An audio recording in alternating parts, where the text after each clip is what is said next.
Sometimes the things we think are worthless hold the most dangerous secrets of all.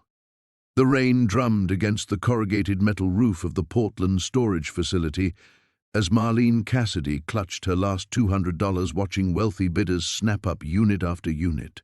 At 62, with her antique shop 3 months behind on rent and her granddaughter's college fund completely drained, this foreclosure auction represented her final chance to find something, anything valuable enough to keep her small world from collapsing entirely.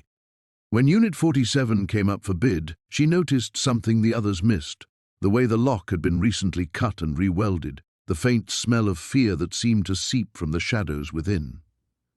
Her trembling hand shot up at the last second, claiming victory over a storage space everyone else deemed worthless.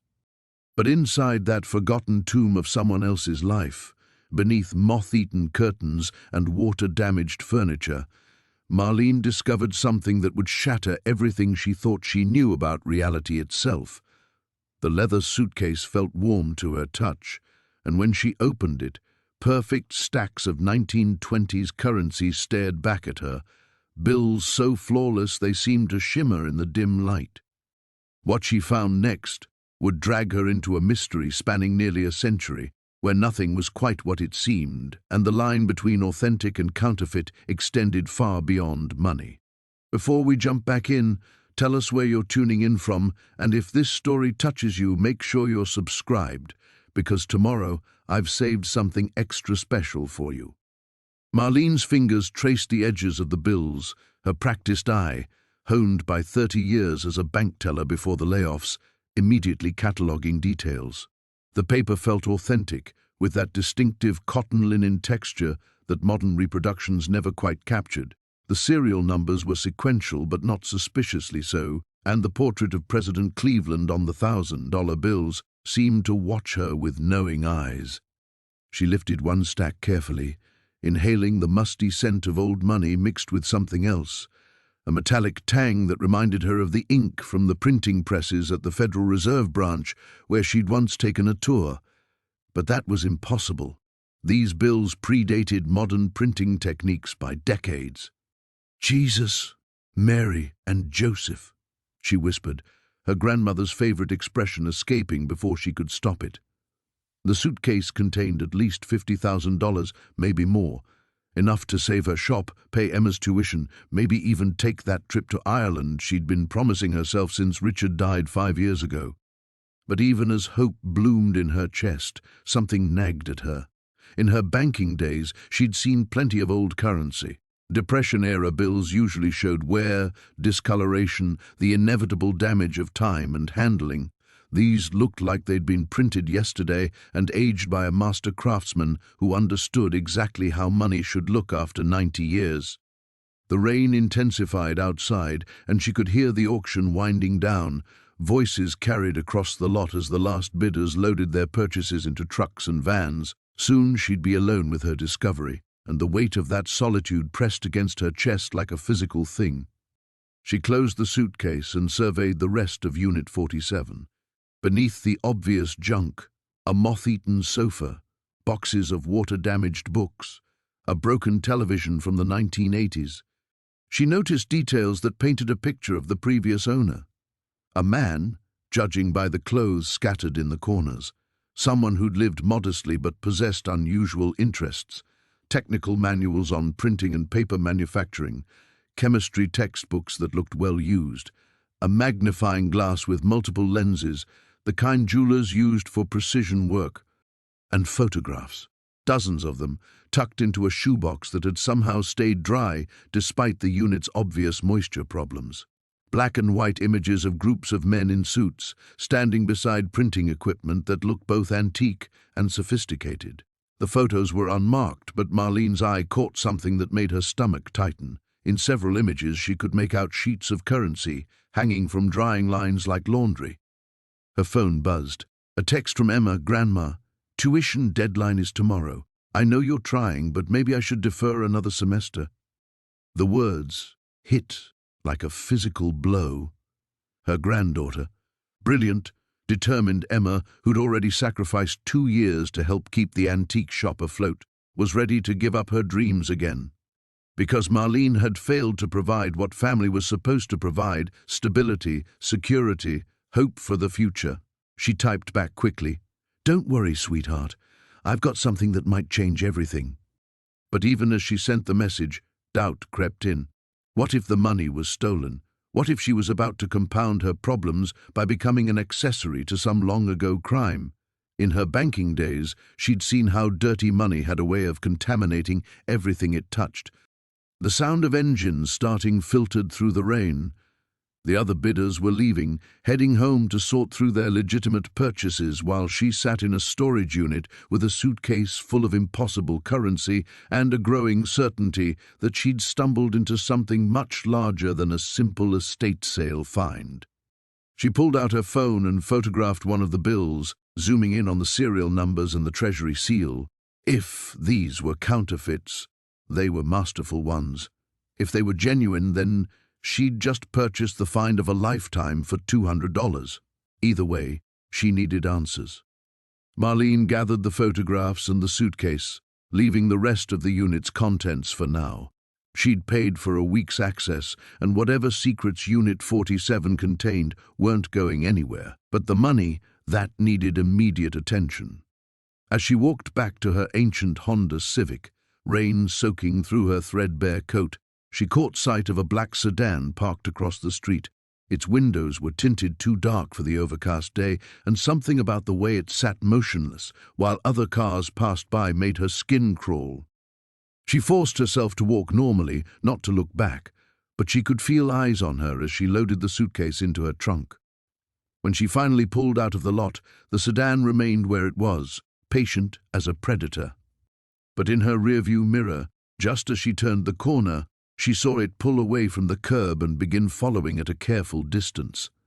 The black sedan stayed 3 cars behind as Marlene navigated the familiar streets toward her Hawthorne district shop, its presence a constant weight in her peripheral vision. She'd lived in Portland long enough to know when someone was following you versus merely traveling the same route, and this felt deliberate, calculated. At the red light on Division, she watched the sedan pause behind a delivery truck, maintaining that careful distance that spoke of professional surveillance. Her hands tightened on the steering wheel as she turned into the narrow alley behind Cassidy's Curiosities. The sedan continued straight, disappearing into afternoon traffic, but the feeling of being watched lingered like smoke in her lungs. She sat in her car for a full minute, studying every doorway and window, before finally grabbing the suitcase and hurrying through the rain to her shop's back entrance. The familiar brass chimes announced her arrival, their gentle melody a stark contrast to the adrenaline still coursing through her veins. Cassidy's Curiosities occupied the ground floor of a converted Victorian, its narrow rooms crammed with the accumulated detritus of other people's lives. Depression glass caught the grey light from rain-streaked windows, while mahogany furniture loomed like patient sentinels between displays of vintage jewelry and tarnished silver. This was her kingdom, built from the ashes of her banking career when the corporate restructuring had deemed 60-year-old tellers expendable. Richard had encouraged her then, helping her refinish furniture and research provenance, until his heart attack claimed him in this very room, between a collection of carnival glass and the oak roll-top desk where he'd been updating their inventory. Now the shop felt more like a mausoleum than a business. Foot traffic had dwindled as online sales cannibalized the antique trade, and the monthly rent notices from her landlord, Marcus Webb, had grown increasingly hostile. She had until Friday to come up with 3 months back rent, $6,400 she didn't have, or face eviction. Marlene carried the suitcase upstairs to her small apartment above the shop, past walls lined with photographs that chronicled better times. Her wedding day, radiant in 1979, Richard teaching a toddling Emma to walk between these same display cases, Emma's high school graduation, where her granddaughter had announced her intention to study forensic accounting at Portland State. Following in Grandma's footsteps, Emma had said with that crooked smile that reminded Marlene so much of Richard, "Someone has to keep you out of financial trouble." But Emma's dreams were expensive, and Marlene's resources had dwindled with each passing month. The guilt was a constant companion now, sharp as broken glass in her chest, whenever Emma asked about tuition or suggested finding a job instead of focusing on her studies. She placed the suitcase on her kitchen table, next to a stack of unpaid bills that seemed to multiply like weeds. The electric company's final notice sat on top, stamped in red letters that left no room for misinterpretation. Below that, Emma's tuition statement, the balance due highlighted in unforgiving yellow. Her laptop hummed to life, and she uploaded the photographs she'd taken of the bills. Even on the screen, they looked genuine. The intricate cross-hatching of Cleveland's portrait, the crisp lines of the Treasury seal, the way the ink seemed to have settled into the paper's fibers with the patience of decades. But her banker's instincts whispered warnings. Money this old, this perfect, didn't simply appear in abandoned storage units.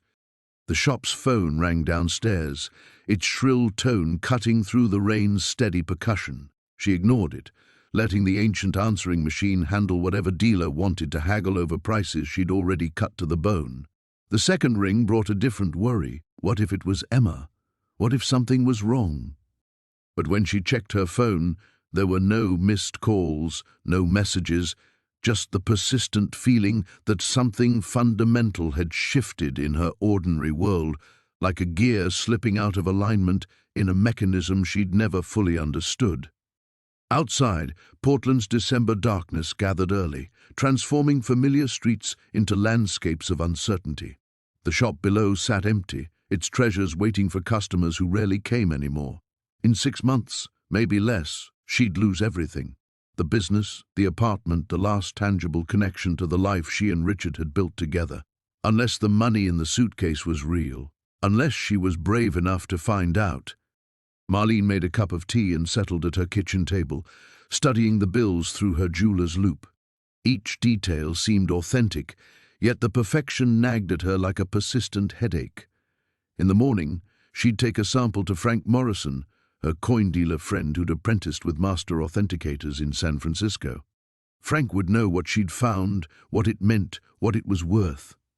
But tonight, she sat with her impossible discovery, while rain drummed against windows that needed replacing in an apartment above a failing shop surrounded by the weight of decisions that would determine whether Emma's future remained bright or dimmed like so many dreams before it. Tonight, she allowed herself to hope. The sound came at 3:17 a.m., not the familiar creak of settling wood or the whisper of rain against glass, but the deliberate scrape of metal against metal from somewhere below.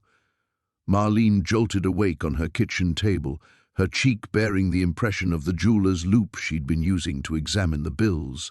The suitcase sat open beside her, its contents scattered across the scarred maple surface like evidence of a crime she hadn't yet committed. Another sound. The soft click of her shop's back door closing. Her breath caught in her throat. She'd locked that door, had checked it twice before coming upstairs, the way Richard had taught her during their first nervous months as business owners. The old Victorian security system was basic. Magnetic contacts on the doors, motion sensors in the main showroom, but she hadn't heard any alarms.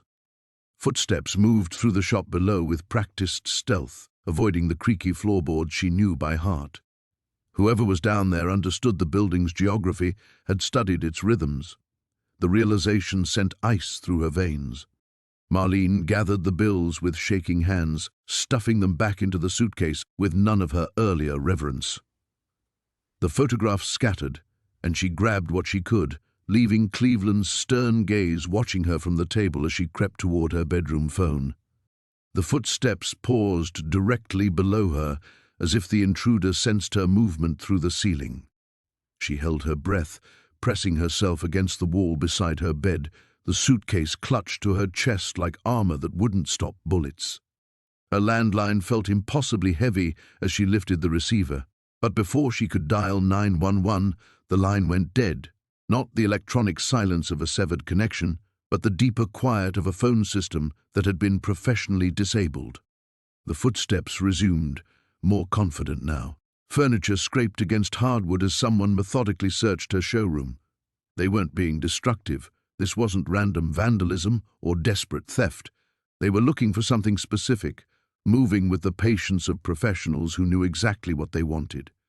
Emma's face flashed in her mind, that crooked smile replaced by worry lines that a 20-year-old shouldn't possess.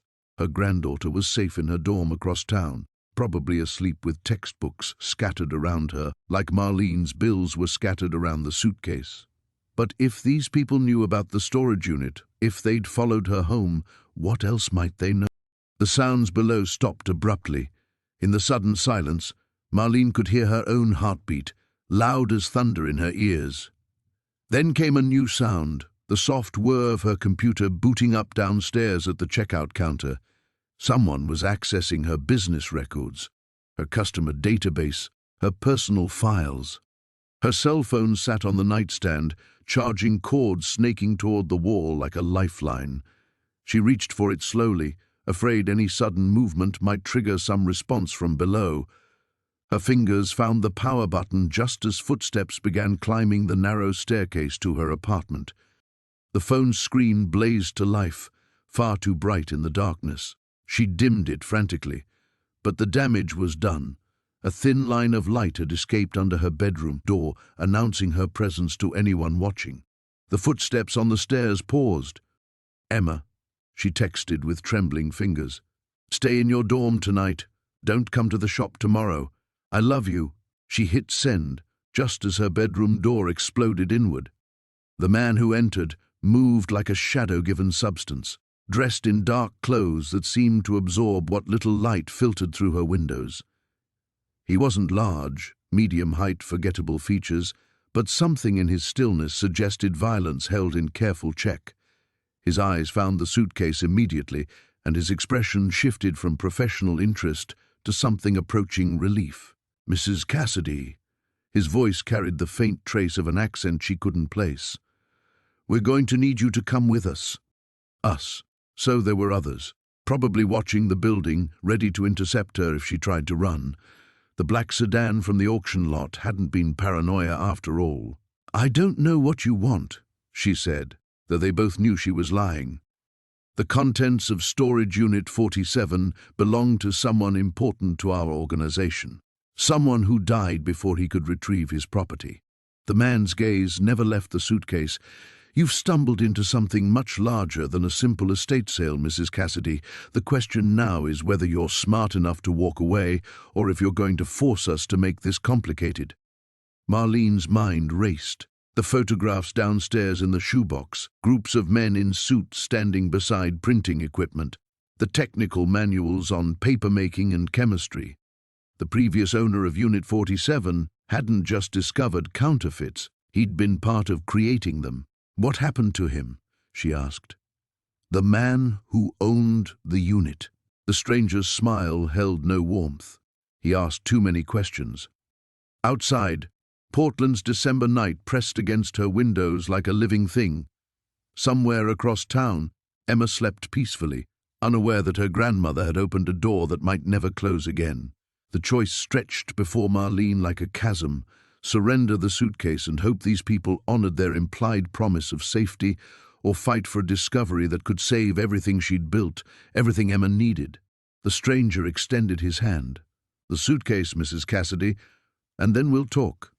Marlene stared at the stranger's outstretched hand, her mind fracturing into a dozen different scenarios, none of them ending well. The suitcase felt impossibly heavy in her arms, as if the weight of those impossible bills had somehow multiplied in the darkness. She could feel her heart hammering against her ribs, each beat counting down to a decision that would reshape everything. "I need to think," she whispered, the words scraping her throat like sandpaper. The man's expression didn't change, but something shifted in his posture, a subtle tightening that suggested patience wearing thin. "There's nothing to think about, Mrs. Cassidy. You return what belongs to us, and you continue your quiet life. Your granddaughter continues her studies. Everyone goes home happy." The mention of Emma sent a spike of terror through Marlene's chest. They knew about her granddaughter, had probably researched her entire family, mapped out every pressure point and vulnerability. The realization made her legs weak. How do I know you won't? She couldn't finish the sentence. Speaking the fear aloud would make it real, would acknowledge the terrible calculus these people operated by. You don't, the stranger said simply, but you know what happens if you don't cooperate. Marlene's banking instinct screamed warnings she'd spent decades learning to trust. In 22 years of handling other people's money, she'd developed a sixth sense for transactions that felt wrong. This felt worse than wrong. It felt like stepping off a cliff into an abyss where normal rules didn't apply. But Emma's tuition deadline loomed like a guillotine blade. The shop's rent, the mounting bills that arrived each day like accusations, everything she'd worked for, everything Richard had dreamed of, crumbling while she held what might be the solution in her trembling arms. The money, she said slowly, it's real, isn't it? Not counterfeit. The stranger's smile returned, cold as winter rain. Does it matter? You can't spend it without drawing attention. You can't sell it without provenance. You can't even prove you acquired it legitimately. He stepped closer, and she caught the scent of expensive cologne mixed with something metallic. But we can make all those problems disappear.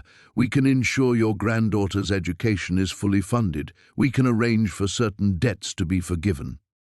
The offer hit her like a physical blow. They'd done their homework thoroughly, knew exactly which buttons to push. Part of her, the part that lay awake nights calculating and recalculating numbers that never added up, wanted to surrender, to let these shadowy people solve problems she couldn't. But another part, the part that had clawed its way from bank teller to small business owner, rebelled against the manipulation. She'd built something here, modest as it was, had created a legacy for Emma that didn't depend on compromise with criminals. What guarantee do I have? She asked, hating the way her voice shook. How do I know this ends here? You don't, he repeated, and this time his honesty felt more threatening than any lie. But consider the alternative. You keep the suitcase, try to authenticate the contents, maybe even find a buyer. And we find you anyway, Mrs. Cassidy. We find you, and we find your granddaughter, and instead of a simple business transaction, it becomes something much more personal. The photograph on her nightstand caught her eye. Emma at 18, graduation cap askew, arms around Marlene's shoulders, both of them laughing at some shared joke. Her granddaughter's future stretched ahead like an unwritten book, full of possibilities Marlene had sworn to protect. I need time, she said again, the words feeling like surrender even as she spoke them. Time is a luxury neither of us can afford.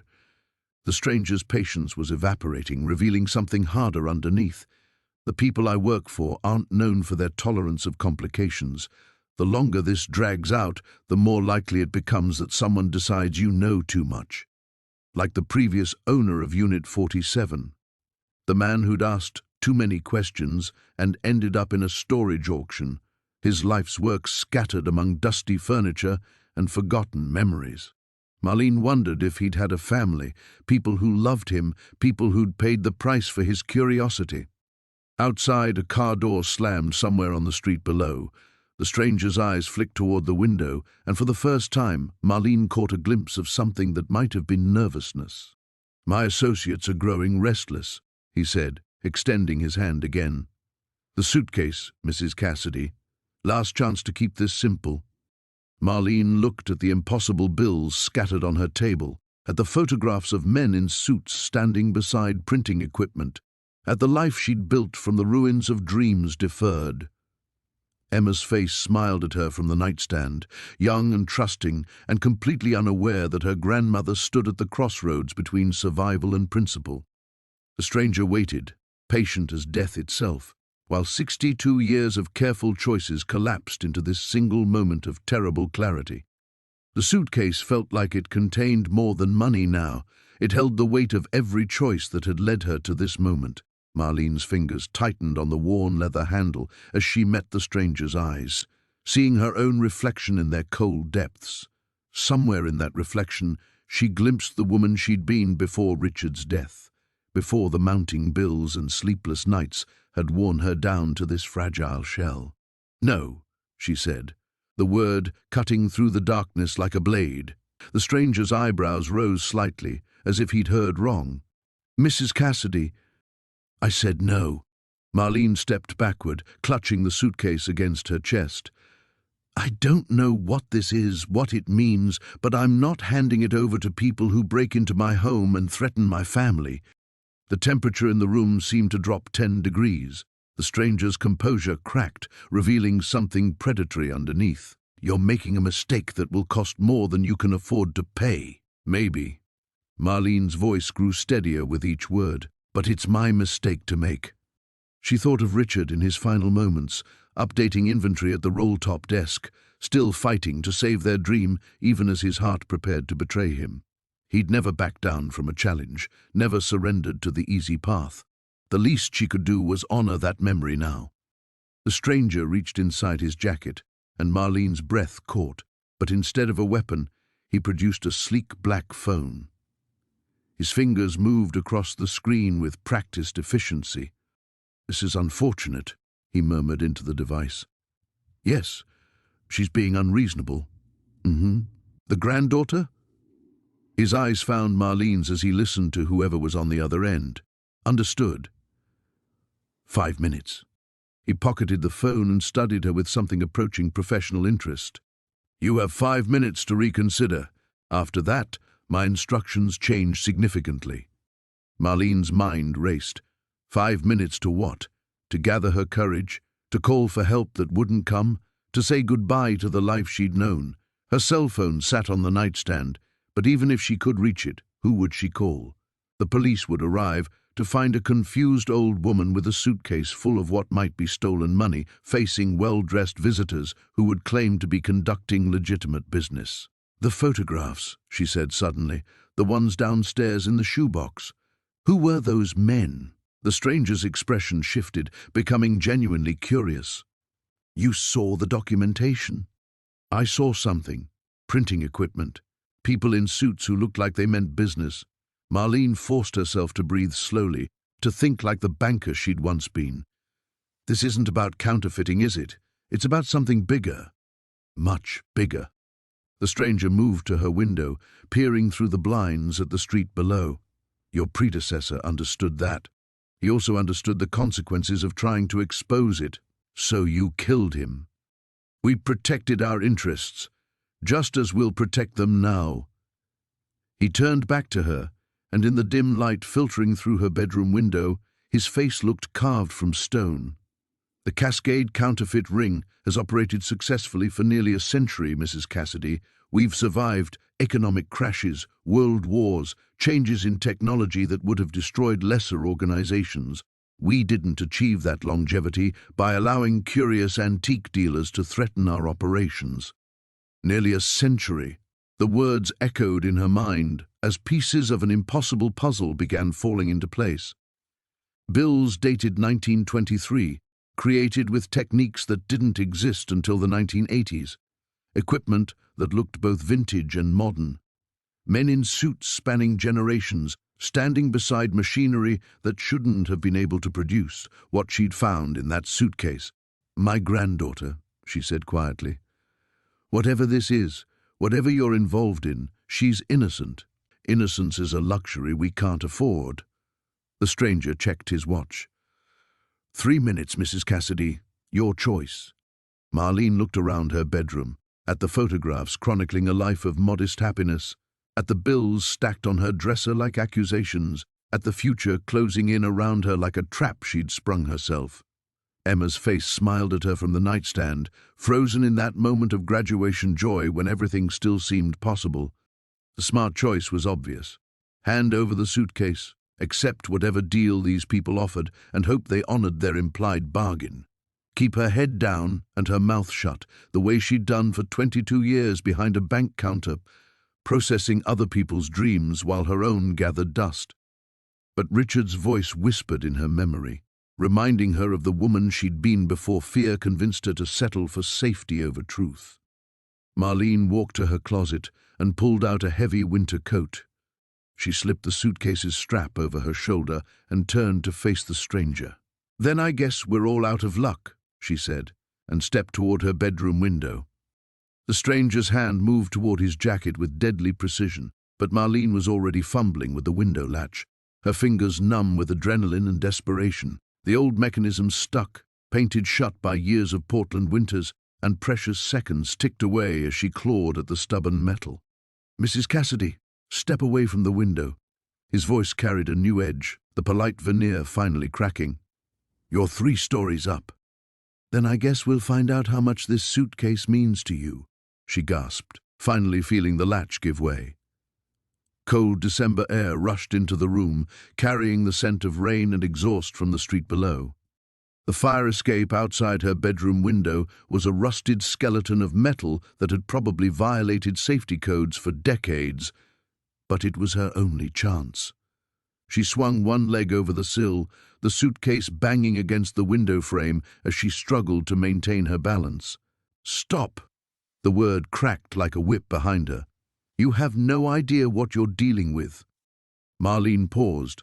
Halfway through the window, rain already soaking through her thin nightgown despite the winter coat. "Then maybe it's time someone explained it to me." The stranger moved closer, close enough that she could smell his cologne mixed with something metallic.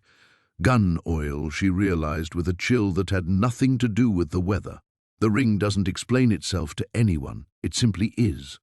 It's existed longer than your government, outlasted 3 generations of federal agents, survived technology changes that should have made it obsolete. By killing people who ask questions, by doing whatever is necessary to preserve something larger than any individual life. His voice carried an odd note of reverence, as if he were discussing a religion rather than a criminal enterprise. "What you found in that storage unit represents a century of evolution, Mrs. Cassidy. Techniques passed down through bloodlines, refined across decades, perfected through trial and error that cost more lives than you could imagine." Marlene's arms ached from supporting her weight on the window frame. The fire escape groaned ominously under her partial weight, but she forced herself to focus on his words. Information was power, and right now it was the only weapon she possessed. The previous owner, what did he discover that got him killed? He discovered what you're about to learn, that some doors, once opened, can never be closed again. The stranger's phone buzzed, and he glanced at it with obvious irritation. "My associates are in position, Mrs. Cassidy. If you somehow reach the street alive, they'll be waiting." Below, Marlene could see dark figures moving in the shadows between streetlights. How many were there? How long had they been watching her? The scope of their organization was becoming terrifyingly clear. But as she clung to the window frame, rain stinging her face like cold needles, another realization struck her. They needed her alive. If they'd wanted her dead, she would have never seen the stranger coming, which meant the suitcase's contents were more valuable than she'd imagined, and more dangerous. "The bills," she said, pieces of the puzzle clicking into place. "They're not just counterfeits, there's something else entirely." For the first time, the stranger looked genuinely surprised. "What makes you say that? You don't deploy this kind of operation for money that's already printed. You don't kill people over yesterday's counterfeit bills." Rain was streaming down her face now, but her mind was crystallizing with terrifying clarity. "This is about the process itself, isn't it? The how, not the what." The stranger's expression shifted, revealing something that might have been respect beneath the professional threat. "You're more perceptive than your predecessor. That makes you considerably more dangerous."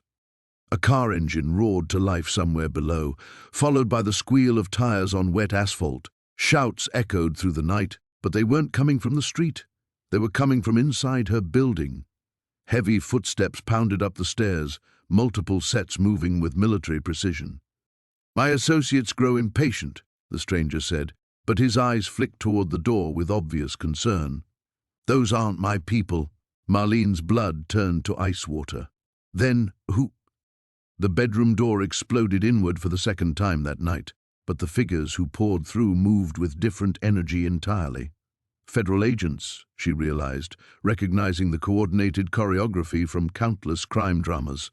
But how had they found her? How had they known? "FBI, everyone on the ground!" The lead agent's voice filled the small room like thunder. The stranger beside her window moved with inhuman speed, his hand emerging from his jacket with a matte black pistol. But before he could bring it to bear, Marlene made a choice that surprised everyone in the room, including herself. She threw herself backward through the window, clutching the suitcase to her chest as gravity claimed her. The fire escape rushed up to meet her with bone-jarring impact, the ancient metal shrieking in protest as her weight hit the platform. Above, gunfire erupted like deadly fireworks, muzzle flashes strobing through her bedroom window. But Marlene was already moving, adrenaline overriding the pain screaming through her ribs as she stumbled toward the rusted ladder. She had allies now, or at least she had enemies with different enemies.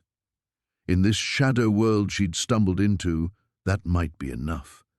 The fire escape ladder bit into Marlene's palms like frozen metal teeth as she half climbed, half fell toward the alley below. Each rung sent shockwaves of pain through her bruised ribs, but the gunfire above drove her downward with desperate urgency. The suitcase banged against her hip with every movement, its weight throwing off her balance as she navigated the treacherous descent. Above her, voices shouted orders she couldn't quite make out over the rain drumming against metal and brick. Federal agents, the stranger had said, but federal agents meant government involvement, which meant this conspiracy reached farther than she'd imagined. Her banking instincts screamed warnings about transactions with too many players, too many competing interests. She dropped the final 6 feet to the alley pavement, her knees buckling on impact. The narrow passage between buildings offered momentary shelter, but she could already hear footsteps on the fire escape above. Both sides would be coming for her now, the ring's people and whoever had sent the FBI. Marlene pressed herself against the brick wall, rain-soaked coat clinging to her trembling frame as she tried to think. The alley opened onto Morrison Street in one direction, but the stranger's associates would be watching the obvious exits. The other direction led deeper into the maze of narrow passages that threaded between downtown Portland's older buildings. Territory she'd explored during countless lunch breaks from the bank, back when she'd had the luxury of peaceful walks. Her phone. She still had her phone. Marlene fumbled in her coat pocket with numb fingers, finally extracting the device. The screen's glow felt dangerously bright in the darkness, but she needed help. The question was who to call. The police would arrive to find a confused woman with suspicious money and multiple federal crimes in progress. Emma was 300 miles away at college, safe but helpless. That left Marcus. Marcus Chen had been Richard's closest friend, a relationship that had survived 40 years of changing circumstances and competing loyalties. He'd been a pallbearer at Richard's funeral, had helped her navigate the legal maze of closing the shop's debts, had offered to loan her money she'd been too proud to accept.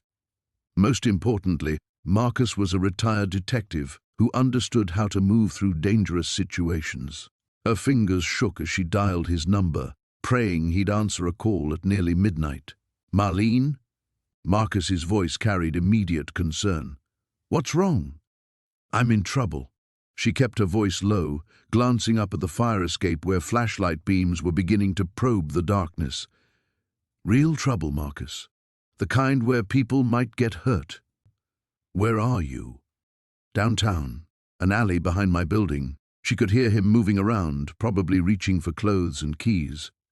"Marcus, there are federal agents in my apartment, and other people, dangerous people who threatened Emma." A pause. "What kind of dangerous people?" "The kind who kill people over old counterfeit money." The words sounded insane even as she spoke them, but Marcus had investigated enough strange cases during his career to recognize genuine fear. "Stay put. I'm 15 minutes out." "I can't stay put. They're coming down the fire escape, and there are others watching the streets." Marlene clutched the suitcase tighter, feeling the weight of decisions she didn't understand. "Marcus, I found something. In a storage unit. Money that shouldn't exist, photographs that don't make sense. And now people are shooting at each other in my bedroom." "Marlene, listen to me carefully." Marcus's voice shifted into the calm authority she remembered from his detective days. "You need to get somewhere public, somewhere with witnesses and security cameras. Can you reach Pioneer Square? Pioneer Square was 8 blocks away, through streets where the ring's people might be waiting. But it was also well lit, heavily patrolled, and equipped with enough surveillance equipment to make anyone think twice about violence. I think so. Good. Stay on the line with me, but keep the phone in your pocket. I'm calling in some favors, people who can help sort this out without getting you killed in the process. Marlene pocketed the phone and peered around the corner of the alley. Morrison Street stretched before her like a gauntlet of shadows and streetlights. Every parked car could hide watchers, every doorway could conceal threats. But staying here meant certain capture by whoever reached the alley first. She thought of Emma, probably studying for finals in her dorm room, completely unaware that her grandmother was stumbling through a nightmare that had been building for nearly a century.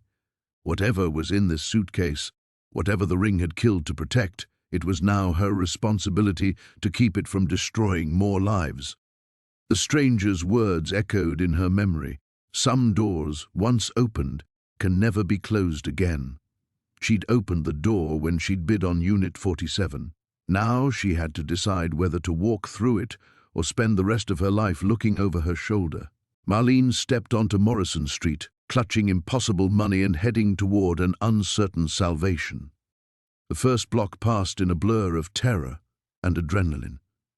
Marlene forced herself to walk at a steady pace, resisting the urge to run that screamed through every nerve. Running would draw attention, mark her as prey to any watchers lurking in the Portland night. Instead, she moved like a woman heading home from a late shift, just another figure navigating the rain-slicked sidewalks. But the suitcase felt like it weighed 100 pounds, and every shadow seemed to hide threats. At the intersection of Morrison and 3rd, she caught movement in her peripheral vision. A black sedan crept along the parallel street, its headlights cutting through the rain like searching eyes. Marlene ducked under the awning of a closed coffee shop, pressing herself against the darkened storefront as the vehicle passed. Through the passenger window, she glimpsed a face scanning the sidewalks with mechanical precision. Her phone buzzed with a text from Marcus, 2 minutes out. Federal task force involved. This is bigger than local PD. Keep moving. Federal task force. The words sent ice through her veins.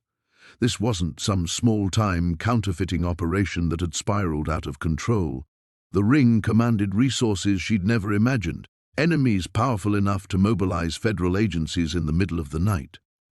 Marlene pushed away from the coffee shop and continued toward Pioneer Square, but the streets that had once felt familiar now seemed alien and threatening. Every doorway could conceal an ambush. Every parked car might hold watchers. The weight of nearly a century of conspiracy pressed down on her shoulders like the December rain. At 4th Street, her worst fears materialized. The man stepped out from behind a delivery truck with fluid grace, his presence blocking her path as naturally as if he'd been waiting there for hours. Unlike the polite stranger in her apartment, this one made no effort to appear civilized. His face bore the weathered hardness of someone who'd spent decades solving problems with violence. "Mrs. Cassidy," his voice carried the flat authority of inevitability. "You're making this much more difficult than necessary." Marlene's hand found her phone, but the man shook his head with something approaching sympathy. "Your friend won't reach you in time. The federal agents are busy processing a crime scene. And your granddaughter." He let the sentence hang like a blade over her throat. "Emma's at school, 300 miles away." Emma Martinez, 19, studying psychology at University of Oregon. Lives in Carson Hall, room 314. Has a yellow Volkswagen Bug with a dent in the rear bumper from last month's parking mishap. The man recited the details with casual precision. "She's very pretty. Reminds me of you at that age." The world tilted around Marlene as her greatest fear crystallized into horrible reality. They hadn't just threatened Emma. They'd been watching her, learning her patterns, gathering the intimate details that would make any threat credible. The careful life she'd built to protect her granddaughter had been an illusion, as fragile as the aged paper in the suitcase. "What do you want?" The words came out as a whisper. "The same thing we've always wanted. Preservation of our enterprise." He gestured toward the suitcase with professional interest. That case contains more than money, Mrs. Cassidy. It contains methodology, techniques that took generations to develop, processes that represent investments of blood and genius spanning nearly a century. Then take it. Marlene lifted the suitcase, offering it toward him. Take it and leave us alone.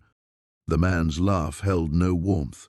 You've seen too much, know too much. The federal involvement ensures this situation can't be resolved with simple property exchange.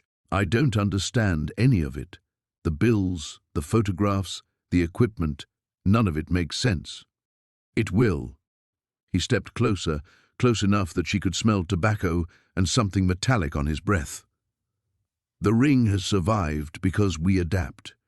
We've evolved from simple counterfeiting into something your government fears but can't quite comprehend. What you found represents the intersection of old craft and new science, Mrs. Cassidy. Technology that shouldn't exist, applied to purposes that challenge everything your authorities think they understand about currency, about authenticity, about the nature of value itself. The words washed over her like a tide of impossible implications. But beneath the confusion, her banker's instincts detected something crucial: desperation.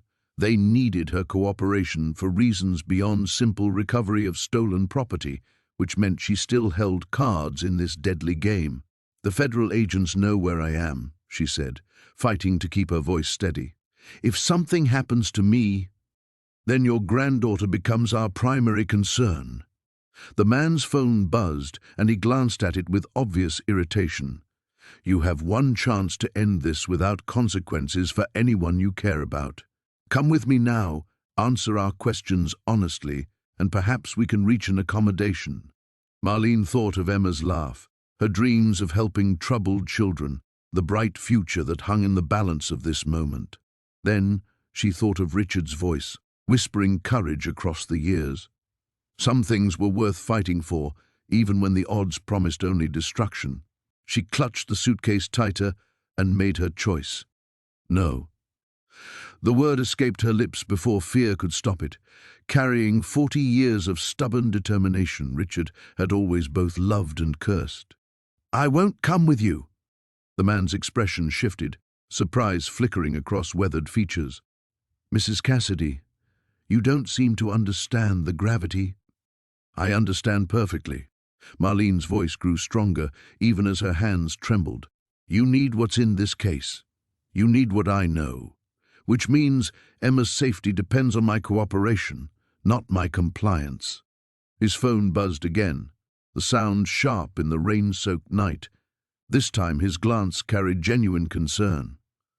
My associates are becoming impatient with negotiations. Then tell them to wait. She took a step backward, toward the intersection where Marcus might appear. You said yourself this has lasted a century. A few more minutes won't... The world exploded into chaos. 3 black SUVs roared around the corner simultaneously, their synchronized arrival suggesting military precision. But these weren't federal vehicles. The windows were too dark, the license plates too clean, the movements too coordinated for any government operation Marlene had ever imagined. The man beside her cursed in a language she didn't recognize, his hand disappearing inside his coat. They weren't supposed to move yet. Oh, but even as she asked, Marlene realized the terrible truth. The ring hadn't been unified in their approach. Different factions, different strategies, different levels of patience with her continued resistance. Car doors slammed open like gunshots. Dark figures emerged with weapons already drawn, moving with the fluid coordination of people who'd performed this operation before. The polite negotiations were over. Run. The man's voice carried genuine urgency now. Whatever happens, don't let them take the case intact. He shoved her toward the alley between 2 buildings, but Marlene's legs felt like lead.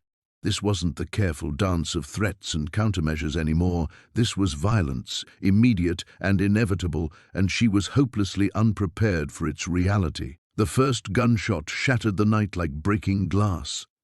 Marlene stumbled toward the alley, clutching the suitcase against her chest as chaos erupted behind her. More shots, shouting voices, the screech of tires on wet asphalt. The careful world of measured risks and calculated decisions had collapsed into something primal and terrifying. Her phone rang with Marcus's tone, but she couldn't reach it without dropping the case or stopping her desperate flight. The alley stretched ahead like a tunnel, but she could already hear footsteps echoing off the brick walls behind her.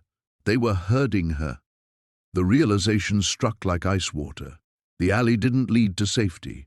It led to isolation, away from witnesses and security cameras, toward whatever resolution the ring had planned from the beginning. Every choice she'd made had been guided, every escape route anticipated. At the alley's midpoint, she understood with horrible clarity why they'd let her run. A second group waited at the far end, their silhouettes backlit by streetlights like figures from a nightmare. Professional, patient, inevitable. Marlene pressed herself against the brick wall, rain streaming down her face as the trap closed around her. The suitcase felt impossibly heavy now, weighted with secrets that had already cost too much blood. Above her head, a fire escape ladder hung just out of reach, safety that might as well have been on the moon. Behind her, the footsteps grew closer. Ahead, the waiting figures began to advance. In the space between, she finally understood what the previous owner had felt in his final moments. The crushing weight of knowledge that couldn't be unknown, consequences that couldn't be undone, doors that could never be closed again. Her phone buzzed with a text message. Through tears and rain, she managed to read Marcus's words, 3 blocks away. Federal backup coming. Hold on. 3 blocks. It might as well have been 300. The figures ahead stepped into the alley's mouth, their faces hidden but their intent unmistakable. Behind her, she could hear careful footsteps navigating the broken pavement. They were taking their time now, savoring the moment when resistance finally collapsed into acceptance. Marlene thought of Emma, probably asleep in her dorm room, dreaming of the psychology degree that would help her heal broken children. She thought of Richard, who taught her that some fights were worth having even when victory seemed impossible. She thought of 40 years behind a bank counter, learning to spot the lies people told themselves about money and value and the prices they were willing to pay for security. The suitcase held more than counterfeit bills. It held the accumulated weight of a century's worth of compromise, each small surrender leading inevitably to this moment when all choices led to the same dark ending. As the ring's soldiers closed in from both directions, Marlene Cassidy clutched impossible money and prepared to lose everything she'd spent 62 years building. The alley walls seemed to press closer, squeezing the last hope from Portland's rain-soaked night. The scream of sirens shattered the night like breaking chains. Not 1 or 2 police cars responding to gunshots, but a symphony of law enforcement converging from every direction. Federal vehicles, local patrol units, unmarked sedans with the predatory efficiency of task force operations. The sound crashed over the alley walls like a tsunami of authority. The figures at both ends of the alley froze, their coordinated advance dissolving into confusion. Through the chaos of emergency lights painting the brick walls in strobing red and blue, Marlene heard the distinctive crack of radio communications, the sharp commands of agents establishing perimeter control. But it was the voice cutting through the cacophony that made her legs nearly buckle with relief. "Marlene, where are you?" Marcus's shout echoed off the alley walls, accompanied by the sound of running feet and tactical coordination she recognized from every police procedural she'd ever watched. "Here!" Her voice came out as a croak, but it was enough. The ring's soldiers were already melting back into the shadows, their professional discipline choosing discretion over confrontation when faced with overwhelming federal response. Whatever authority they commanded, it apparently didn't extend to open warfare with federal agents in downtown Portland. Marcus appeared at the alley's mouth like a guardian angel in a rain-soaked jacket, flanked by 2 people in FBI windbreakers who moved with the controlled urgency of a major operation finally reaching its culmination. "Jesus, Marlene." He reached her in 3 quick strides, his experienced eyes taking in her condition with the swift assessment of someone who'd found too many victims in too many dark places. "Are you hurt?" "I don't think so." The words felt strange in her mouth, disconnected from the terror that had been her reality for the past hour. Marcus. They threatened Emma.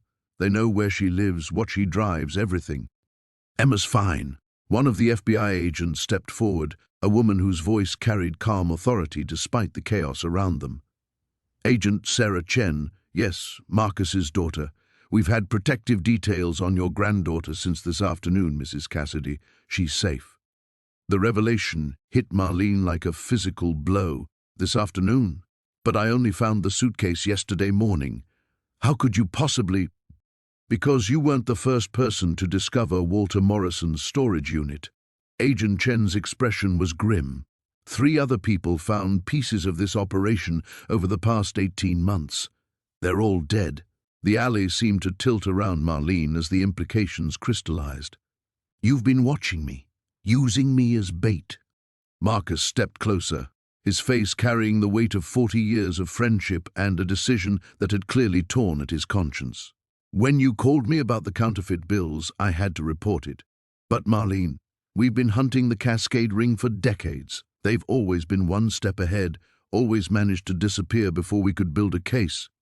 You were our first real chance to get inside their operation. Inside their operation? The suitcase felt like it was burning her hands. I'm a 62-year-old widow who bought a storage unit. I don't know anything about their operation. You know more than you realize. Agent Chen gestured toward the case. Walter Morrison was their master craftsman for over 30 years before his conscience finally caught up with him. What he left in that unit isn't just evidence of counterfeiting, it's proof of something much larger. Through the shock and betrayal, Marlene's banker instincts detected the same desperation she'd heard in the ring soldier's voice. What kind of larger? Agent Chen and Marcus exchanged glances that spoke of classified briefings and information too dangerous for civilian ears. But surrounded by federal agents in an alley where she'd almost been murdered, Marlene was far beyond civilian concerns.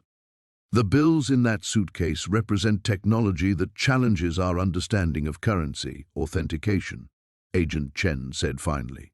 The ring has been using techniques that shouldn't exist to create money that's more genuine than genuine. They're not just counterfeiting, they're destabilizing the fundamental concept of monetary value. That's impossible. 6 months ago, we thought so too. Marcus's voice carried the weariness of a man who'd learned too much about things he'd rather not understand. But the evidence is undeniable. They've found ways to create currency that passes every authentication test we have, using materials and processes that create bills more perfect than anything the Treasury has ever produced. Marlene stared at the suitcase, understanding finally crystallizing like ice in her veins. The ring hadn't killed to protect counterfeit money. They'd killed to protect the secret that counterfeiting had evolved, beyond the point where genuine and false had any meaning. Walter Morrison figured it out, she whispered. That's why they killed him, and why they've been killing everyone else who got close to the truth. Agent Chen's expression was grave. Mrs. Cassidy, what you found doesn't just threaten a criminal organization, it threatens the entire basis of monetary trust that keeps the economy functioning.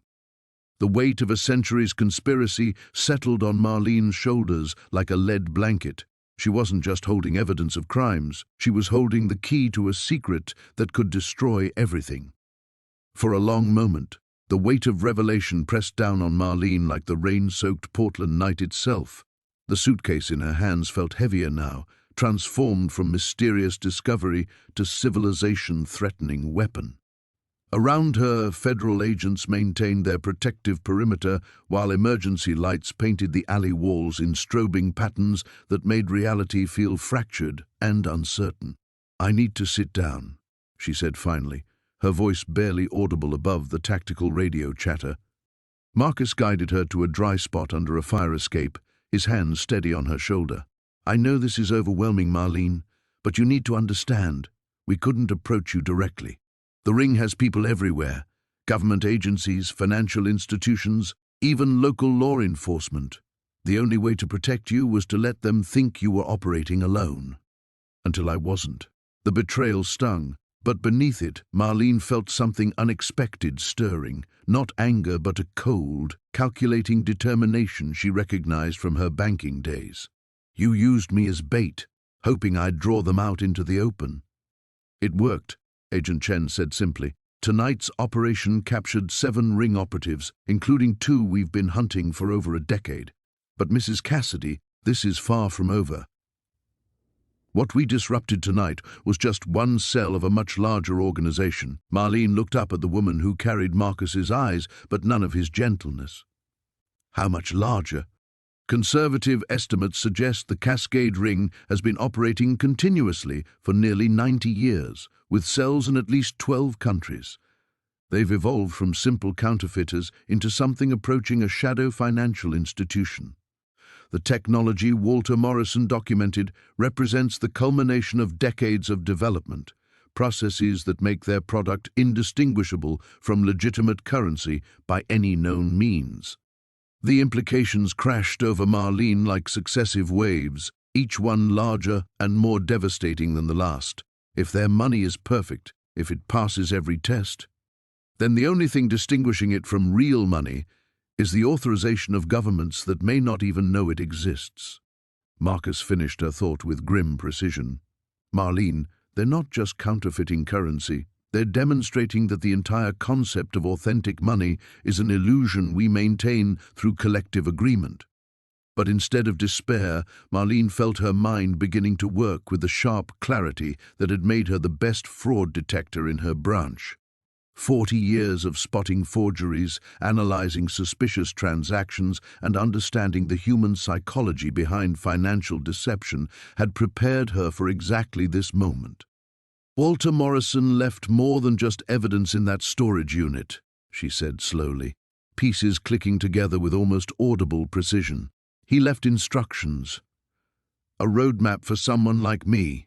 Agent Chen leaned forward with sudden interest. "What do you mean?" "I've been thinking about this all wrong, treating it like a mystery to solve instead of a system to understand."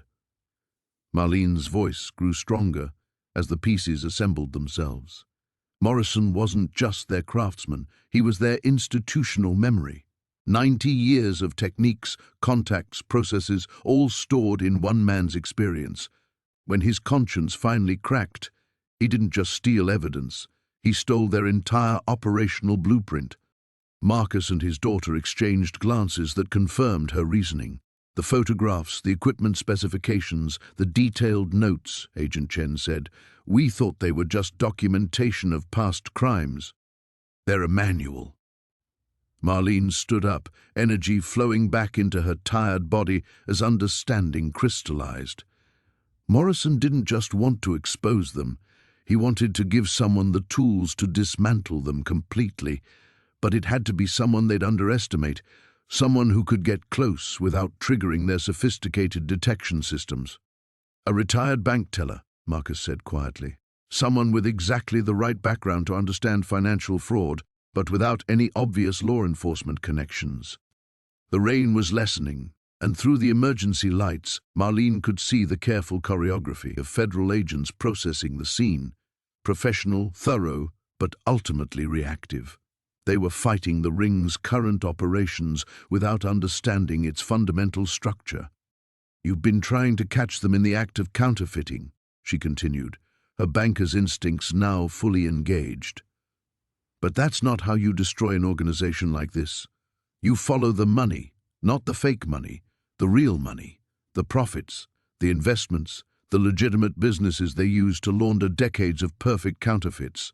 Agent Chen's expression shifted from skeptical to intrigued. "Mrs. Cassidy, what are you proposing?" "I'm proposing we stop playing defense."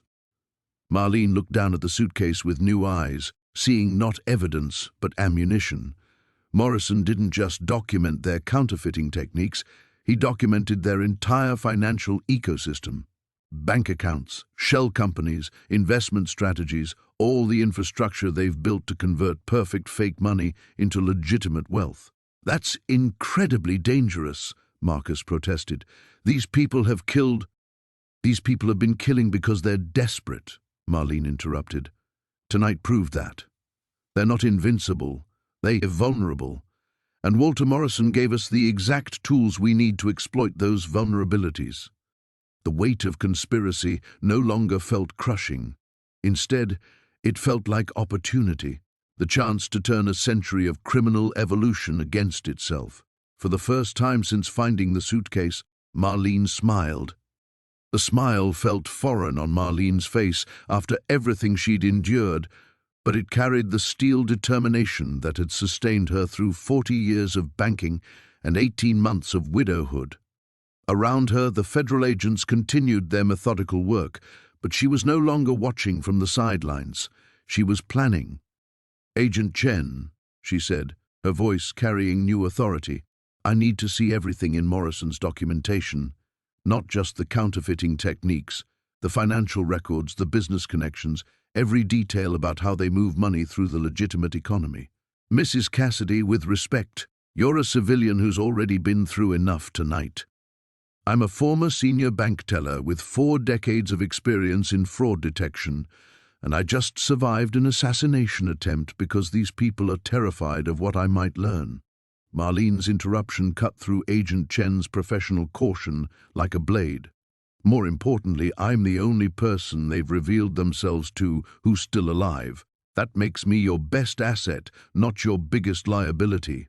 Marcus stepped closer, concern evident in his weathered features.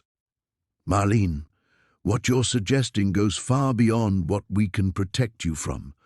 The ring's reach extends into government agencies, financial institutions, and local law enforcement." "You already told me that." She hefted the suitcase, its weight now feeling manageable rather than crushing, which means traditional law enforcement approaches are compromised from the start. They know you're coming because they're part of the system you're using to hunt them. Agent Chen's expression shifted from protective dismissal to something approaching recognition. "You're talking about going outside official channels. I'm talking about using the one advantage Morrison gave us, complete information about an organization that spent 90 years believing their secrets were safe." Marlene's banker instincts were fully engaged now, analyzing the financial puzzle with the same methodical precision she'd once applied to suspicious transactions. They've grown confident, maybe even careless. Organizations that operate in secret for generations always do. The emergency lights were dimming as the tactical teams finished securing the scene. In the growing darkness, Marlene could feel the weight of decisions settling around her like Portland's persistent rain. Everything she'd built over 6 decades of careful, law-abiding life was balanced against the possibility of destroying something that threatened the foundations of monetary trust itself. "There's something else," she said quietly, the admission carrying the weight of a woman who'd spent her career reading between the lines of financial documents. "Tonight, when they cornered me, the man who spoke, he wasn't just threatening, he was negotiating. The ring isn't trying to kill me because I'm dangerous. They're trying to kill me because I might become useful to the wrong people." "What's the difference?" Marcus asked. "Dangerous people get eliminated quietly. Useful people get recruited or compromised." Marlene's mind was working with crystalline clarity now, 40 years of institutional knowledge flowing together into understanding. "They've been watching me since I found the suitcase, evaluating whether I could be turned into an asset. Tonight was their final assessment, and I failed their test by bringing in federal agents." Agent Chen's radio crackled with reports from other teams, but her attention remained focused on Marlene. "You think they wanted to recruit you?" "I think they needed someone with exactly my background to help them evolve their operation into something even more sophisticated." The pieces were clicking together with inevitable logic. Perfect counterfeits are just the beginning. With the right financial expertise, they could move beyond counterfeiting into currency manipulation on a scale that could destabilize entire economies. The implications hung in the air like smoke from a distant fire. Marcus was the first to voice what they were all thinking. "Jesus, Marlene, you're talking about economic warfare." "I'm talking about what Morrison discovered in his final months with the ring, The real reason they killed him wasn't to protect their counterfeiting operation, it was to protect their evolution beyond counterfeiting into something that could threaten national financial security. Agent Chen's radio erupted with urgent chatter, but she waved off the interrupting voice. "Mrs. Cassidy, if you're right, then what you're proposing isn't just dangerous, it's potentially treasonous. Using unofficial channels to investigate a conspiracy of this magnitude, operating outside federal oversight, would be exactly what Walter Morrison was doing when he gathered this evidence." Marlene patted the suitcase with newfound confidence. He spent 30 years inside their organization, documenting everything, waiting for the right moment and the right person to bring it all down. Tonight proved that person isn't going to come from inside the system they've already infiltrated.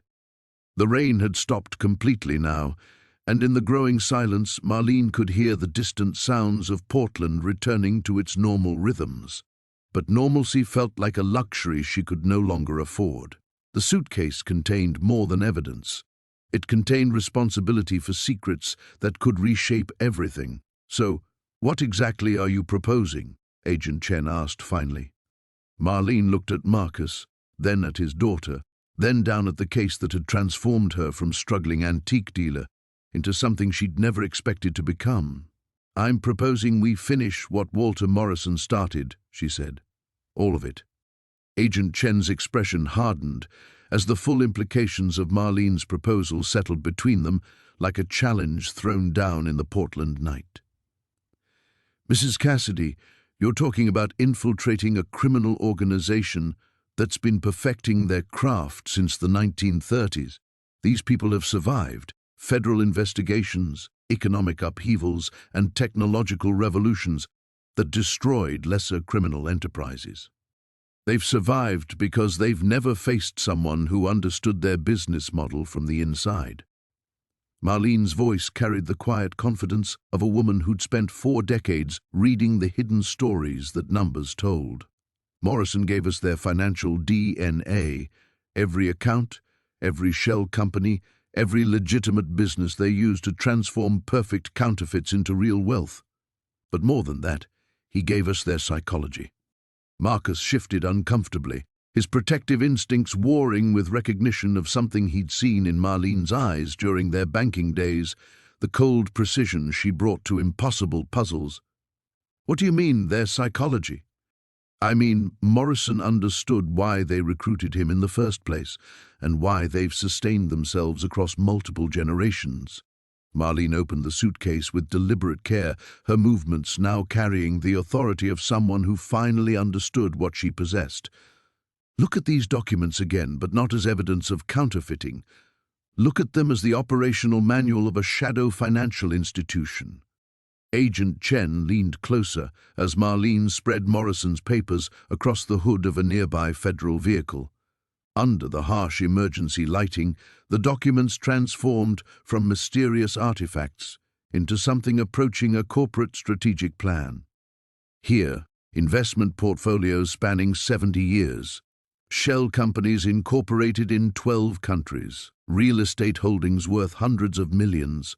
Marlene's finger traced connections that had taken her days to recognize.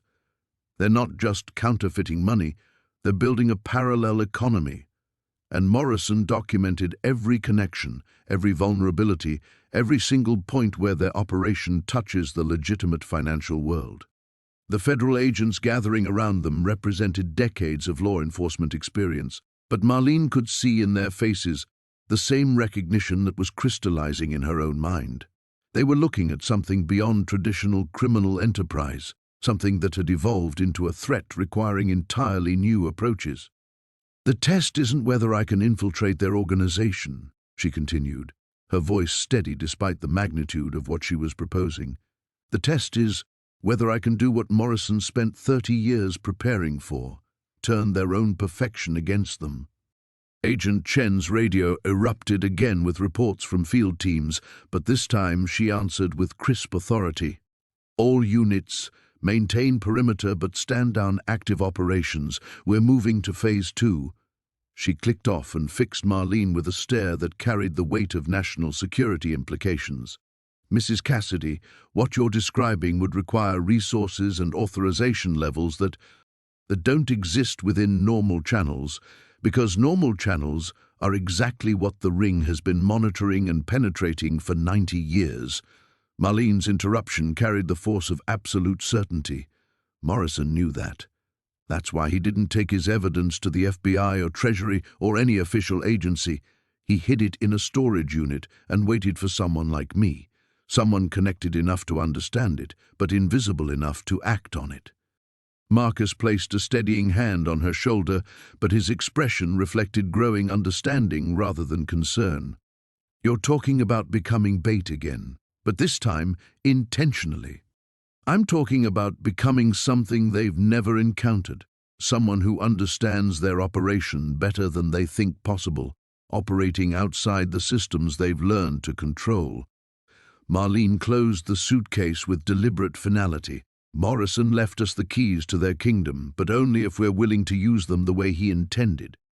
The weight of decision settled around them like Portland's returning mist.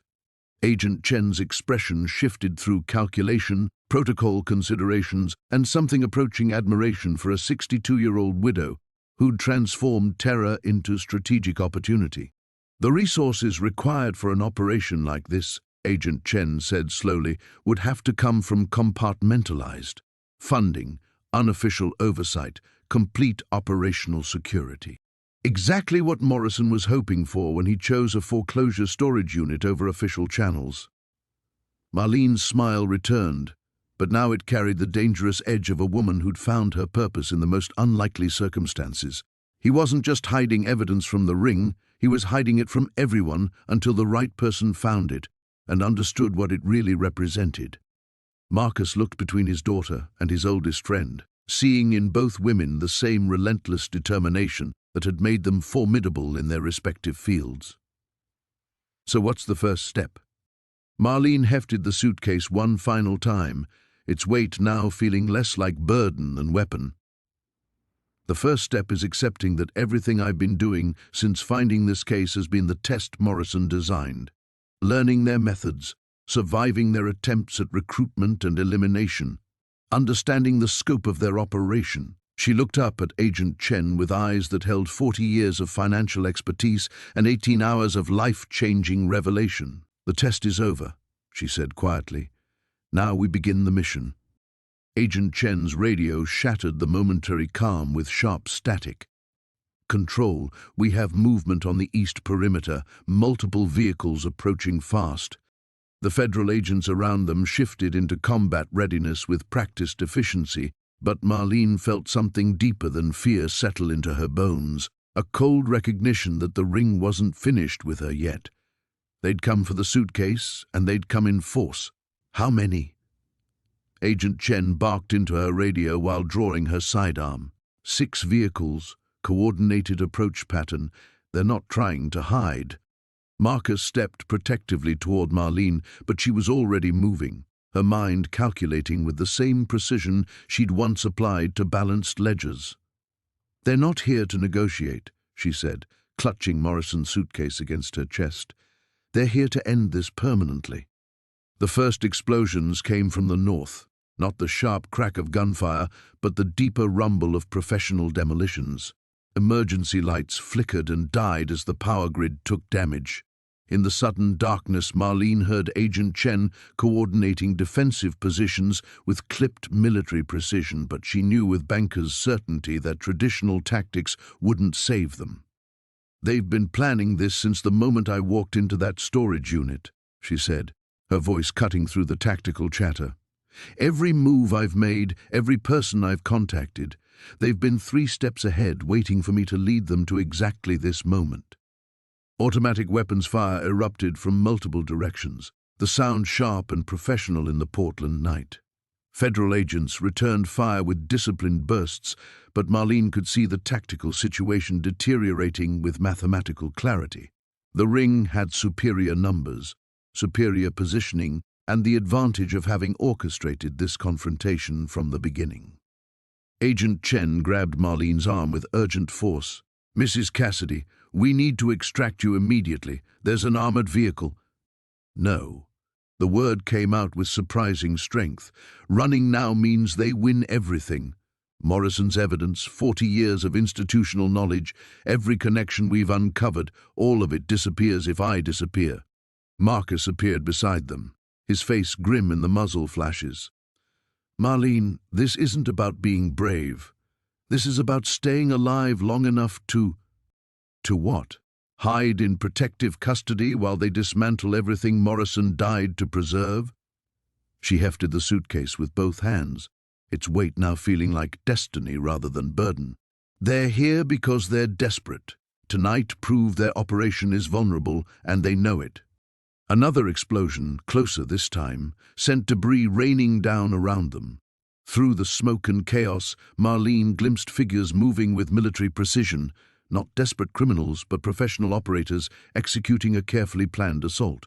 Yet something in their approach pattern struck her as wrong, too aggressive for an organization that had survived 90 years through patience and subtlety.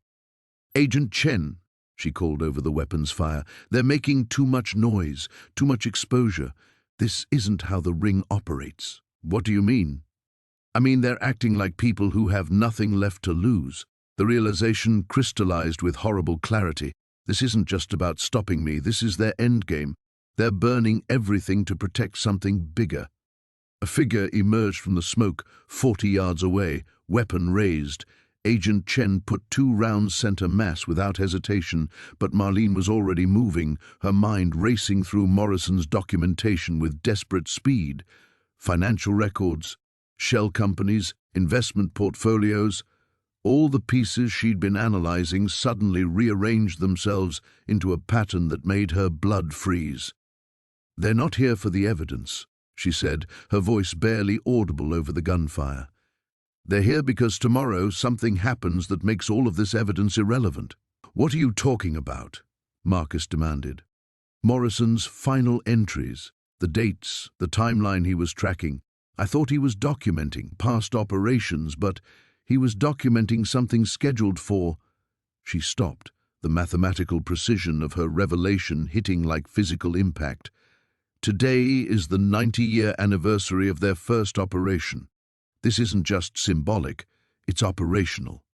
Agent Chen's tactical radio erupted with reports from other federal teams across the city. Banks, treasury offices, major financial institutions, all reporting unusual activity, system anomalies, security alerts triggered within the past hour. "They're not trying to stop our investigation," Marlene said with growing horror. "They're buying time to complete their final operation while we're pinned down here."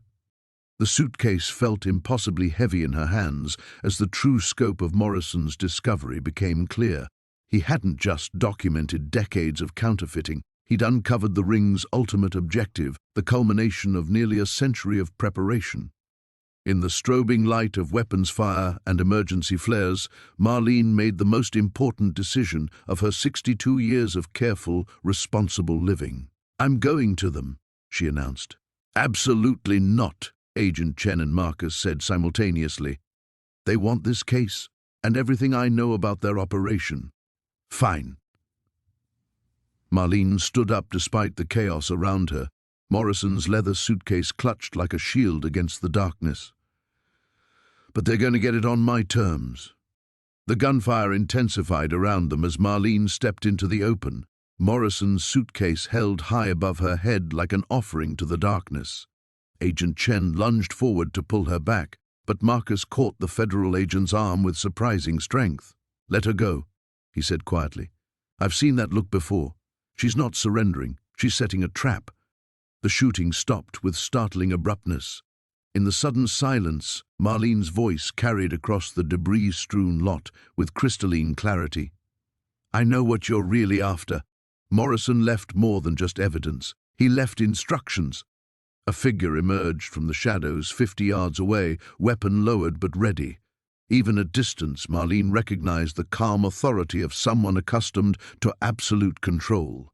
When he spoke, his voice carried the cultured precision of old money and older secrets. "Mrs. Cassidy, you've proven remarkably resourceful, but this ends now.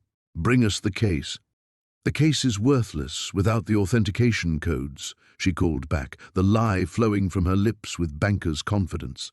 Morrison embedded digital verification throughout his documentation. Without the proper access sequence, everything you want self-destructs. She saw hesitation ripple through the Ring's assault team. Professional killers suddenly uncertain whether their prize might disintegrate in their hands. It bought her the 30 seconds she needed to make her final calculation. Behind her, Agent Chen whispered urgently into her radio, "All units, target acquisition on my signal. Do not fire until commanded." But Marlene was already walking forward, each step carrying her further from safety and deeper into the culmination of Morrison's 30-year gamble.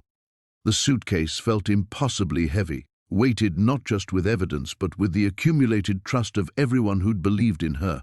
Marcus, his daughter, even Morrison himself, reaching across death to guide her toward this moment. "The authentication sequence requires biometric confirmation," she announced, her voice steady despite the weapons trained on her from multiple directions. "Morrison designed it that way specifically to prevent what you're attempting tonight."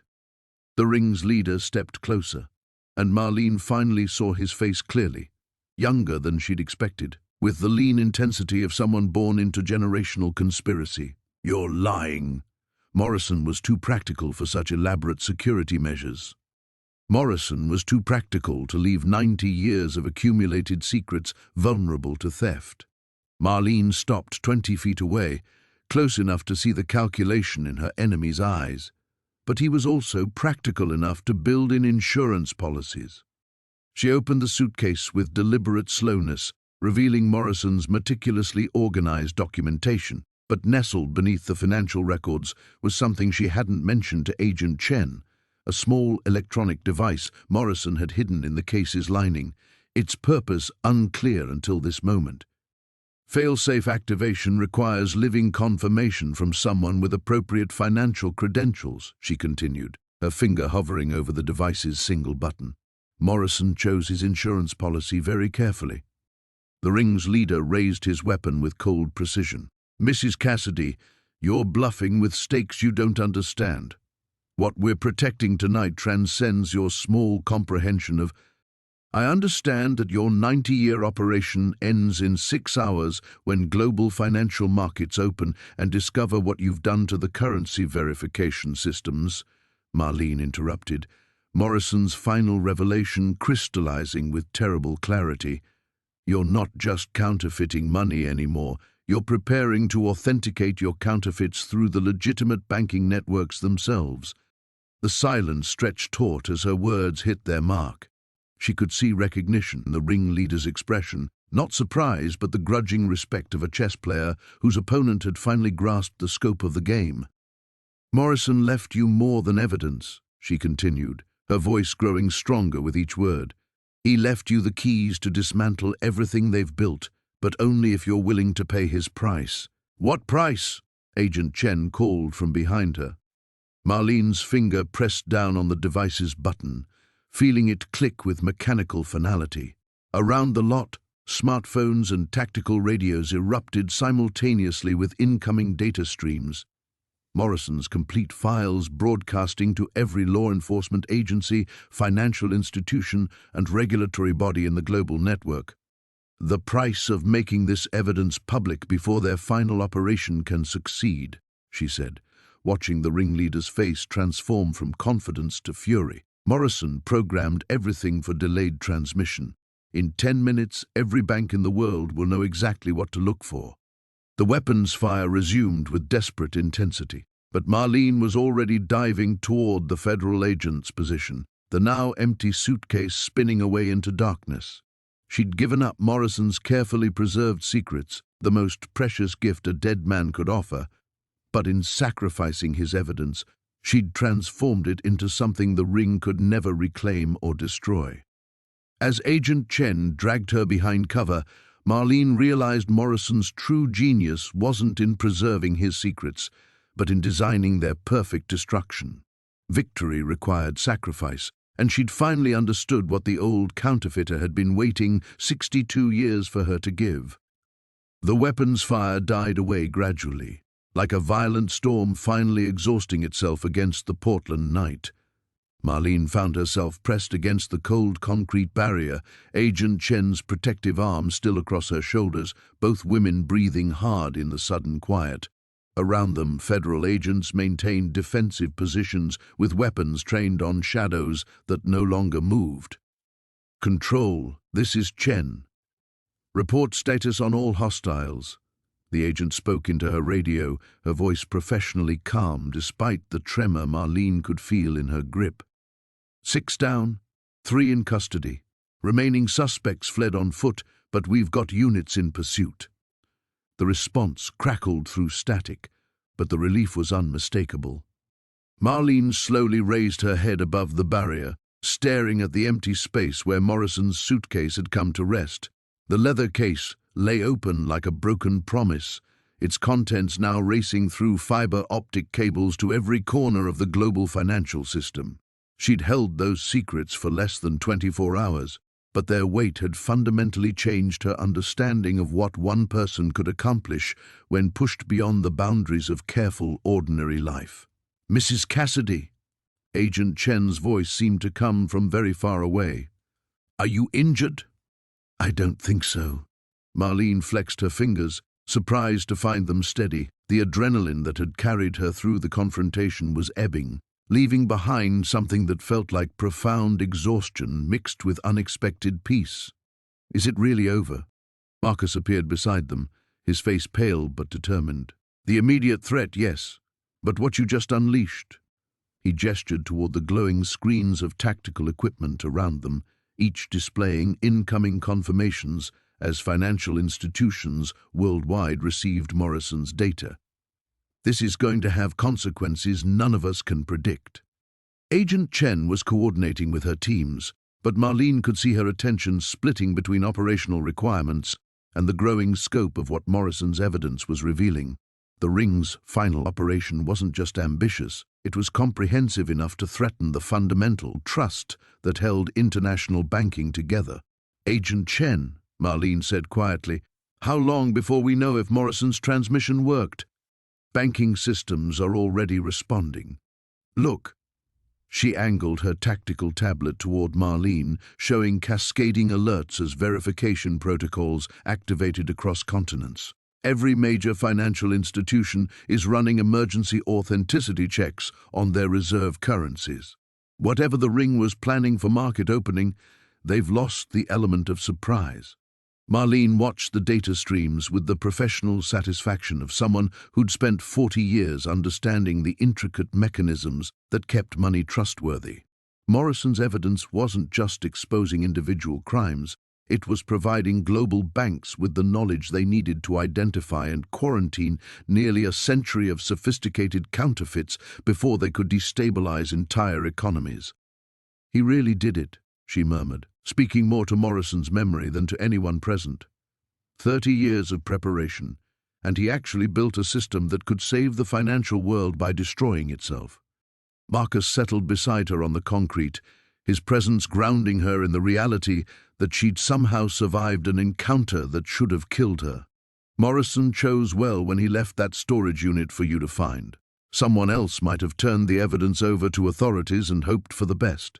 You understood that sometimes the best way to preserve something is to sacrifice it completely." Emergency vehicles were arriving now.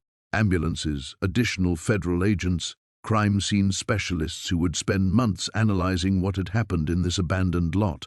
But Marlene found herself thinking about the quiet storage facility where this had all begun, wondering if the attendant who'd witnessed her desperate $200 bid could possibly imagine where that investment had led.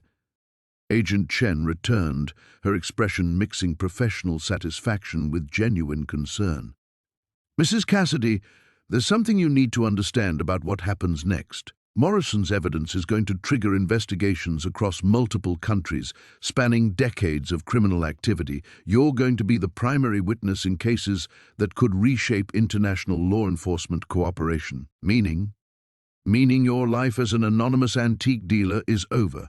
The people we captured tonight were just the local operational cell. The Cascade counterfeit ring has resources and connections we're still discovering. and they're going to consider you a permanent threat. Marlene absorbed this information with the same methodical care she'd once applied to balancing deposit slips and loan applications. The prospect of becoming a target should have terrified her, but instead she felt something approaching relief. Morrison had spent 30 years living with secrets that couldn't be shared. Now those secrets were free, and so was she. "Agent Chen," she said finally, "I think I'd like to help with those investigations. I've got 40 years of financial experience and apparently a talent for understanding how criminals think. Seems wasteful to let that go unused." The federal agent smiled, the first genuinely warm expression Marlene had seen from her. "I was hoping you'd say that. We're going to need all the help we can get." As dawn approached over Portland, Marlene realized that Morrison's greatest gift wasn't the evidence he'd preserved, but the transformation he'd made possible. She'd walked into that storage unit as a desperate woman clinging to the remnants of a failing business. She was walking out as someone who'd discovered her true calling in the most extraordinary circumstances imaginable. 3 weeks later, Marlene stood in the doorway of her antique shop, watching the morning light filter through windows she'd finally had properly cleaned. The familiar space looked different now, not because anything had physically changed, but because she saw it through eyes that had glimpsed the shadow world existing parallel to ordinary life. The bell chimed as Marcus entered, carrying 2 cups of coffee and wearing the cautiously optimistic expression she'd grown accustomed to seeing from people who cared about her well-being. Behind him, his daughter Sophie bounded through the door with the irrepressible energy of a 12-year-old who'd somehow become part of an adventure story. "Any word from Agent Chen?" Marcus asked, settling into the chair beside her restored 1940s writing desk. The same piece she'd been preparing to sell when Morrison's suitcase changed everything. "The Ring's European operations were dismantled yesterday," Marlene replied, accepting the coffee with hands that no longer trembled when she thought about the consequences of that night 3 weeks ago. "Turns out Morrison's evidence reached further than any of us imagined. They're finding counterfeit currency in bank reserves that haven't been audited since the 1960s. Sophie was examining a Victorian jewelry box with the intense focus Marlene remembered from her own granddaughter at that age. The thought of Emma no longer brought the sharp pang of loss it once had. Instead, Marlene felt the warm satisfaction of knowing she'd become someone her granddaughter could be proud of, even if Emma was too far away to witness the transformation. "Mrs. Cassidy," Sophie said without looking up from the jewelry box, "Dad says you might help catch more bad guys. Is that true?" Marcus shot his daughter a warning look, but Marlene smiled. "I'm going to help the government understand how criminals use banks to hide their activities. It's like being a detective, but for money instead of mysteries." "That's the same thing," Sophie declared with 12-year-old certainty. "Money is always mysterious." From the mouth of babes, Marlene thought, remembering her first glimpse of Morrison's impossible currency. The bills themselves had been just paper and ink, but they'd unlocked secrets that spanned nearly a century. Now those secrets were free, scattered through law enforcement databases and financial institutions worldwide, doing the work Morrison had prepared them for through 30 years of patient documentation. The shop's landline rang, the same phone she'd been too embarrassed to answer 3 weeks ago when creditors called. Now she picked up without hesitation, her voice carrying the confidence of someone who'd discovered capabilities she never knew she possessed. "Marlene Cassidy Antiques," she answered, then listened for a moment before covering the mouthpiece.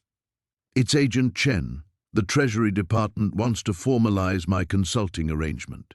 Marcus raised an eyebrow. "Full-time?" 3 days a week, with the option to maintain the shop on my own schedule."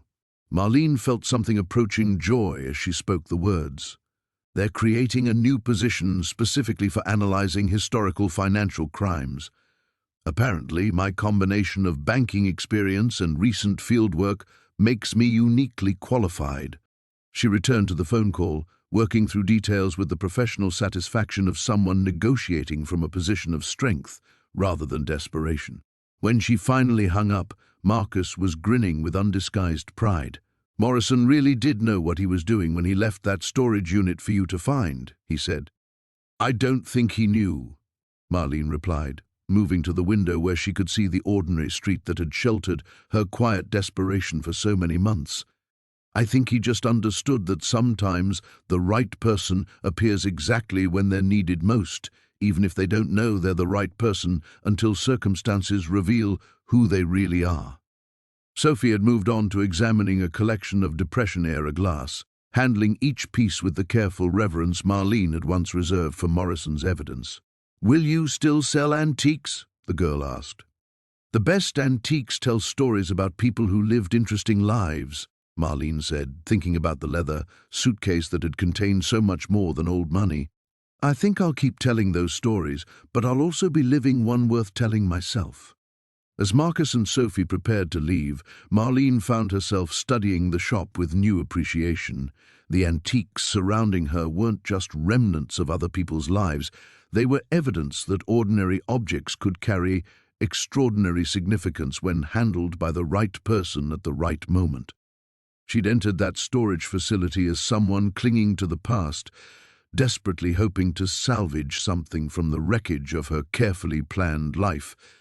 She was moving forward as someone who understood that the most valuable discoveries often came disguised as disasters, and that the greatest transformations required the courage to sacrifice everything you thought you wanted for something you never knew you needed. Morrison's gift hadn't been the evidence he'd preserved. It had been the opportunity to become the person capable of using that evidence to change the world. The shop felt different in the hours after Marcus and Sophie left. Not empty, but expectant, like a theater stage between performances.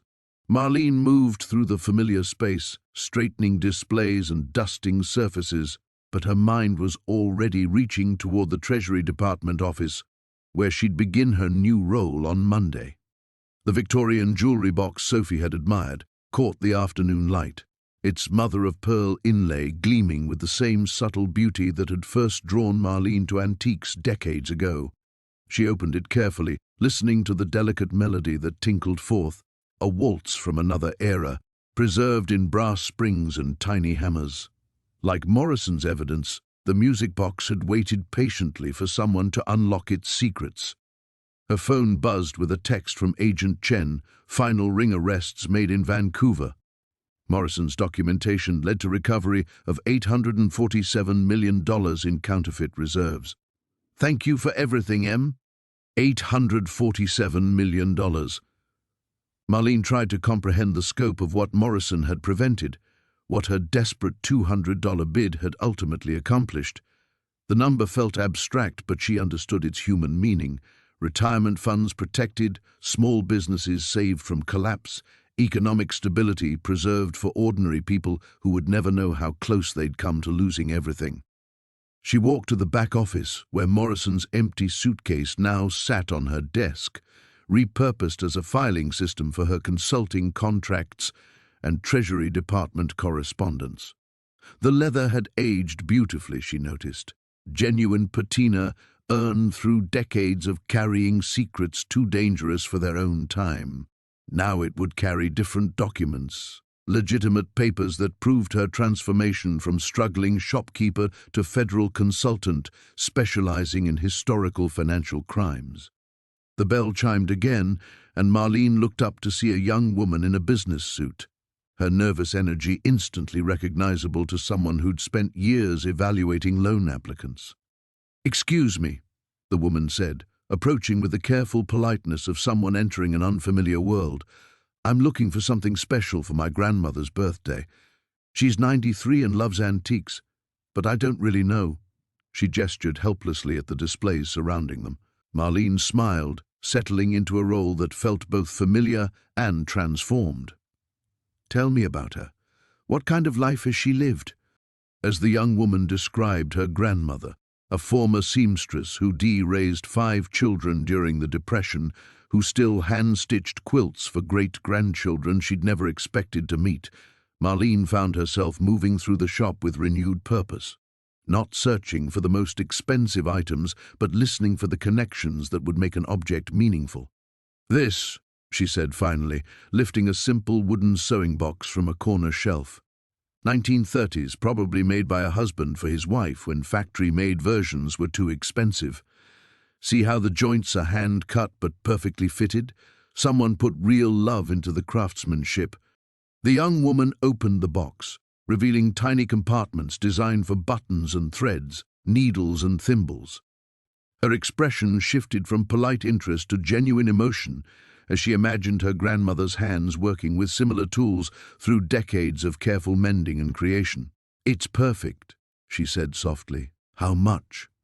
Marlene named a price that would cover the box's value while leaving room for the shop's profit, a calculation she could make automatically after years of practice, but one that no longer carried the desperate edge of someone trying to save a failing business. The security of her treasury position had given her the freedom to match objects with their proper owners rather than simply moving inventory. As the customer left with her carefully wrapped purchase, Marlene realized this was what her new normal would look like, dividing her time between helping federal agents track international criminals and helping ordinary people connect with pieces of the past that spoke to their particular histories. Both roles required the same fundamental skill, understanding what made things valuable beyond their surface appearance. The sun was setting over Portland, painting the shop's windows with the same golden light that had been illuminating this corner for the 20 years she'd operated here. But now that light seemed to promise continuation rather than ending, growth rather than mere survival. She thought about Emma, her granddaughter studying abroad, who still didn't know the full story of what had happened 3 weeks ago. Marlene had shared only the basics. Grandmother had helped solve an important case. Grandmother had a new job with the government, but someday she'd tell Emma the complete truth about the storage unit and Morrison's legacy and the night when everything changed. Morrison had waited 30 years for the right person to unlock his carefully preserved secrets. Now Marlene understood that she'd been waiting just as long to discover who she was capable of becoming when circumstances demanded more than she'd ever thought she could give. The leather suitcase on her desk caught the evening light, its brass fittings gleaming with promise rather than mystery. Tomorrow would bring new cases, new puzzles, new opportunities to transform desperate situations into victories that protected people who would never know they'd been in danger. She'd bought worthless storage for $200 and discovered it contained everything she'd never known she needed.